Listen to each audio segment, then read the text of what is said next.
Dans quoi investir quand on a un petit capital? Que faire lorsque l'on a seulement 100 € sur son compte bancaire? C'est de loin la question à laquelle je suis le plus confronté lorsque je partage mes investissements à mon entourage, et ce que l'on me rétorque lorsque je parle de ma passion pour la finance à une soirée ou à un repas. Et j'imagine que toi, qui regardes cette vidéo et qui t'intéresse aux investissements financiers, c'est également la réponse que tu entends à longueur de temps. Ces personnes qui vont par la suite insinuer que l'investissement est réservé à une élite, qu'il faut déjà être riche ou vraiment spécialisé dans le domaine et que de toute façon, ils n'y connaissent rien. Mais si on ne commence jamais par un petit capital et qu'on le dilapide continuellement en se disant que ce n'est pas assez, alors oui, dans 20 ans, tu seras toujours au même point. On a tous commencé et rares sont les investisseurs de renom qui ont débuté à la suite d'un héritage conséquent ou d'une victoire à l'euro-million. Si tu regardes cette vidéo, c'est que tu penses déjà différemment de 95% de la population et que tu te dis que 100 € c'est déjà ça et qu'avec pas mal d'années, ces 100 € pourraient te rapporter gros. Allez, je vais aller dans ton sens. Pour rappel, avec la magie des intérêts composés, c'est-à-dire les intérêts de ton investissement qui vont générer eux-mêmes des intérêts, 8e merveille du monde selon Einstein, une personne investissant 100 € par mois, sans apport initial à un taux d'intérêt annualisé largement réalisable de 10%, aura plus de 226 000 € après 30 ans, en ayant investi en cumulé seulement 36 000 €. Ça te paraît impossible? Alors sans plus tarder, passons à ces 3 investissements qui te permettront de mettre le pied à l'étrier.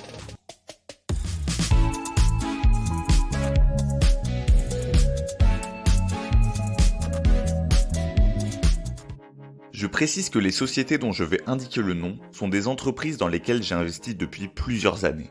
Cela relève donc uniquement de mon expérience afin de vous aiguiller au mieux. Je n'ai aucun partenariat avec quiconque, je serai donc totalement impartial dans mes conseils. Le premier moyen d'investir avec un petit capital est d'investir dans l'incontournable du moment, la crypto-monnaie. Une crypto-monnaie est une devise numérique décentralisée, indépendante des réseaux bancaires, qui utilise des algorithmes cryptographiques et un protocole nommé blockchain qui assure la fiabilité et la traçabilité des transactions. Alors oui, la crypto-monnaie n'a pas de fondamentaux et il n'est possible uniquement de se référer aux analyses graphiques. C'est également un placement risqué, volatile, que je déconseillerais aux cardiaques.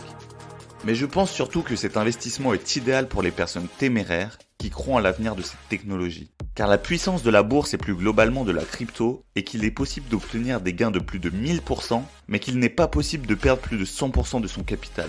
Et oui, logique, mais puissant. J'ai à titre personnel un petit pourcentage de mon portefeuille investi dans cette technologie, et j'ai déjà doublé mon capital en quelques mois. Je te laisse donc imaginer les montants gagnés par les personnes ayant investi il y a 1 an avec la folie des intérêts composés. Pour synthétiser mon opinion, je pense qu'il y a plus à gagner qu'à perdre dans cet investissement, mais il ne doit pas représenter une part prépondérante de ton portefeuille. Pour ce qui est de la plateforme d'échange, je te conseillerais Binance. C'est la plateforme à mon sens qui est la plus complète et celle avec le moins de frais. Le second moyen, et j'imagine que tu t'en doutais, c'est bien évidemment la bourse. En effet, nombreuses sont les actions ayant leur prix inférieur à 100 €. Alors au lieu de t'acheter les dernières Puma, ne devrais-tu pas plutôt acheter une action d'entreprise de cette dernière? Si tu avais investi ces fameux 100 € sur l'action Puma il y a 5 ans, tu aurais aujourd'hui la modique somme de 490 €. Soit une multiplication quasi par 5 de ton investissement initial. De plus, l'action ayant son siège social situé dans l'Union européenne, elle est éligible au PEA. Le PEA, c'est l'enveloppe fiscale te permettant une exonération d'impôt sur les plus-values si aucun retrait n'est effectué pendant 5 ans. Encore mieux, ce que je te conseillerais avec un petit capital, c'est d'investir dans un ETF. Le prix de la part ne coûte pas forcément plus cher, mais il permet de te diversifier en termes de secteur d'activité et de géographie. Notamment si tu investis sur un ETF très général comme le MSCI World. Les ETF sont des fonds de placement dont l'objectif est de répliquer les performances d'un indice donné.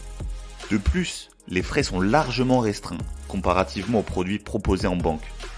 La valeur d'une part de l'ETF MSCI World de chez l'émetteur Lyxor, éligible au PEA, ne coûte actuellement que 25,7 € et il te permettra d'être exposé à l'économie mondiale des pays développés, à plus de 1700 entreprises en une seule transaction. La performance annualisée sur ces 5 dernières années de cet ETF est de 14,8%. Alors que demander de plus?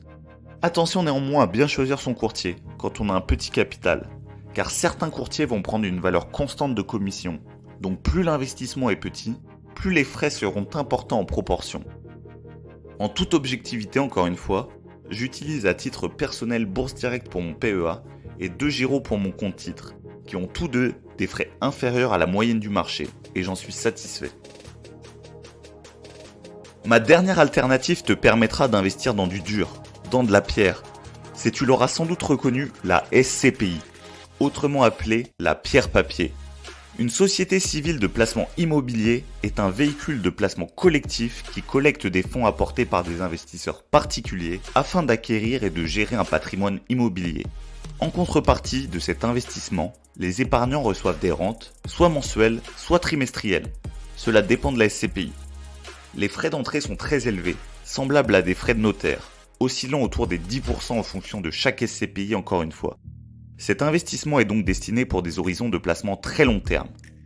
Il existe depuis très récemment des SCPI sans frais d'entrée, comme la SCPI Neo, mais cette dernière est très récente.